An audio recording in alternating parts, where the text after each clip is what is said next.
Salah satu penulis novel terlaris dengan karya yang terkenal dan sudah diangkat ke layar lebar, Laskar Pelangi, Andrea Hirata mendatangi kota Palembang. Penulis yang melejit melalui karyanya Sang Pemimpi dan Anderson ini berbagi cerita bersama generasi milenial yang diadakan di kantor Bank Indonesia Perwakilan Sumatera Selatan.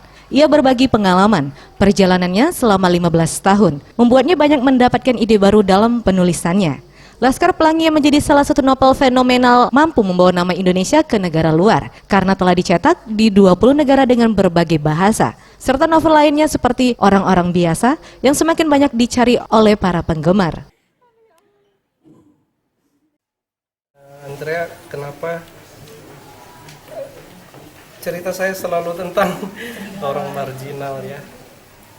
Sering sekali ada pertanyaan kenapa begitu, jawabannya akan terus begitu ya. Setelah begitu, sedang begitu dan akan terus begitu.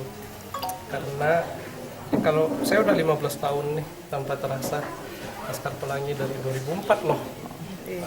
Dan seorang penulis dalam kurun waktu 15 tahun bisa menulis menjadi opsional, menulis menjadi. Dalam waktu dekat, Andrea Hirata akan bekerja sama membuat satu film baru yang diangkat dari salah satu novelnya, yang judulnya masih dirahasiakan. Tim Liputan Sriwijaya TV.